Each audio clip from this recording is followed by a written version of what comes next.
Hey everybody. The question has been coming up recently. How are the PMs supposed to know or give helpful information to their subcontractors regarding payment? And so I know in the past I've given out like a cheat sheet or things that need to be done in order for a pay up to be processed or for the check run to go off. But I thought it'd be helpful to do a video and help you guys almost go through the same steps that I do when I do my check run picks. So you actually have access to all the same information. I look at a different report when I'm doing my check run picks. But if you're on the phone with a subcontractor or they send you an email, if they're willing to give you a few minutes of your time, you can actually provide them with really helpful information as to when to expect their payment. So I just want to use this video to kind of show you what that process looks like and kind of go from there. So the first thing to do when anybody contacts you, and it's the most obvious, is just to see if they've billed. So what we're going to be doing is looking at Insight, and we're going to be looking at Brook Electric, who is actually going to be on the check run this week. So we're going to look at their account and how you would know if Brook Electric were actually picked by me yesterday on Tuesday when I do my picks. So the first thing, like I said, is just looking to see if they've billed. So what we'll do is we'll actually click into their commitment and we'll go into invoices.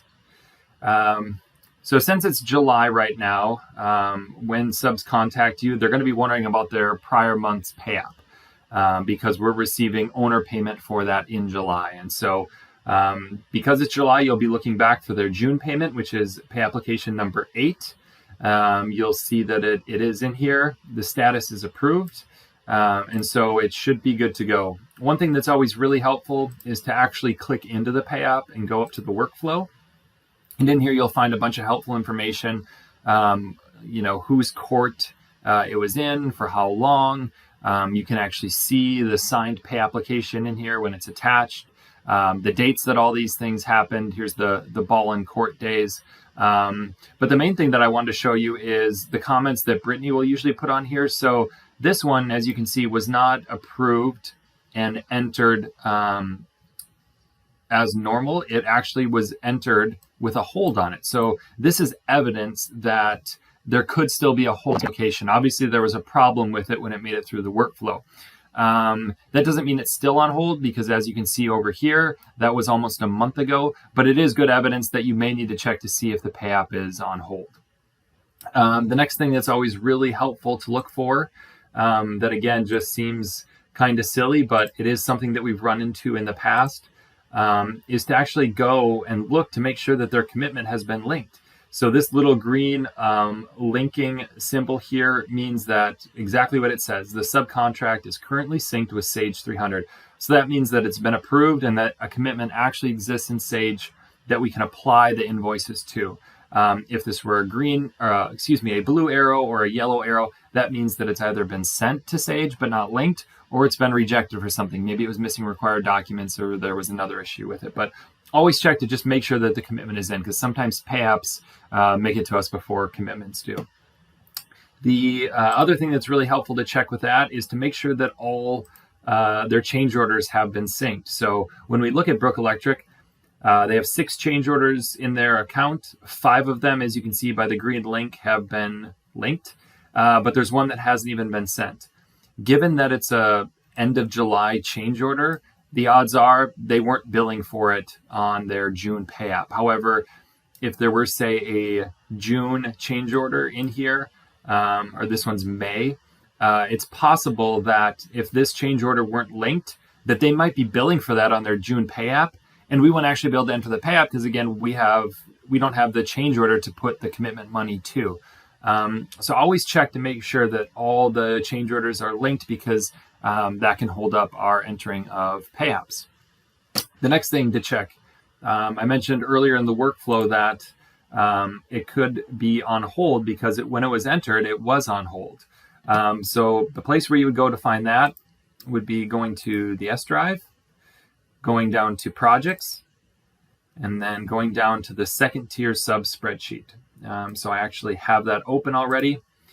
So when we pull that open, you go to the main page, just navigate to your project.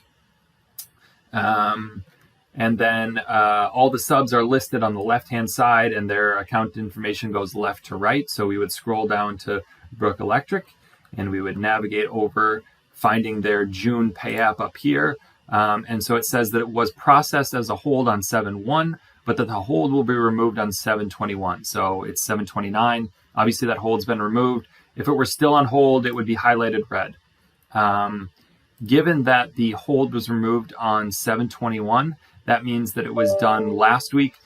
We do, as we've said in the check run SOP, we do kind of say that the Friday at noon is our cutoff. So we always reserve the right to say, hey, we're really swamped right now. If it didn't make it in by Friday at noon, it may be possible that it's not going to get picked this week. However, just to let you guys know that most weeks we are processing and removing holds all the way through Monday evening.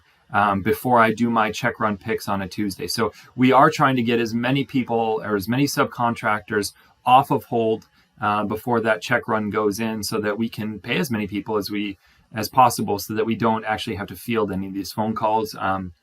So again, our standard is please have your stuff in Friday at noon.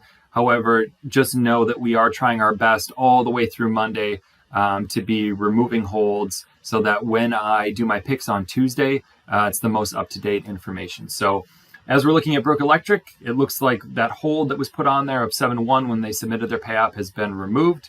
And so in that regard, the pay app is good to go.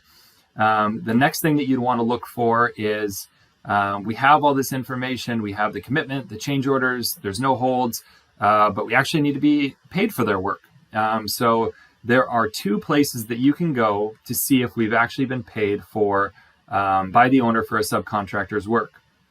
The first place to go would be, again, the S drive, not the leadership drive. Go to administration and then navigate down to job billing payments. We are in fiscal year end of 2021, so that'll be the one that you'll want to navigate to. This is an old one for reference. You can definitely look into it if you need it for an older payment, if you're needing some information. But so we'll click into this one. I, again, already have it open. So when you get in there, all the projects are hyperlinked to bring you back to the main screen. Navigate down to Insight. So again, we're worried about a June pay app right now. So when I look at the June owner billing, it says that it was sent on 6/30, and we received it on July 16th. And it was a wire payment for $325,000. It will always have something here if we have received it. If we haven't, this will be blank. But any received payment will give the date and how we received it, be it a wire payment or a check. The other place that you can look for it is right in Procore. So Corrine records all owner payments in Procore as well. To do that, just go into the Prime Contract tool within the project. Click in there and go over to payments received. So again, you would want to navigate down to the June billing. So 6/1 to 6/30.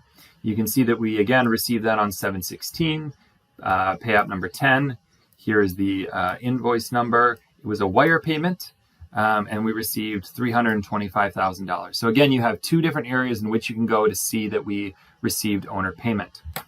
The last thing that would go through my process is not only do we need owner payment, but we actually wait 15 days to send subcontractor payment after owner payment. So that's contractually what we do.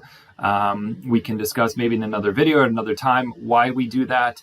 But for the purposes of this video, just know that we wait 15 days after payment. There are still some questions on, okay, well, when does the 15 days start and how do you count them? And how does all of that work? So I actually just want to do, again, a visual of how I do it exactly. So I usually just pull up a calendar and I look and say, okay, so we received owner payment on July 16th, which is right here.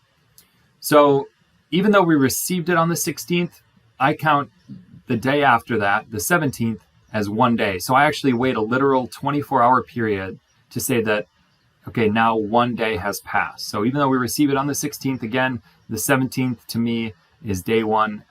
That's how we've always done it. So we're just going to go through. I know most of you can, see visually the 15 days where that would land, but I just want to count through it one by one so you guys can see how this process goes. So if we receive it on the 16th, that means that the 17th is day 1. So we would go 2, 3, 4, 5, 6, 7, 8, 9, 10, 11, 12, 13, 14, 15. So the 15th day is actually right on a Friday when we send checks to begin with. So this one we can actually send on the 15th day on our normal check run process, and it will go out right on the 15th day. So Brook Electric will go out this week on the 31st. So just to show you guys a different scenario, if we'd received owner payment on the 15th, that means that the 15 days is on the 30th. But if we waited till when we send checks, which is Fridays on the 31st, we'd be at the 16th day.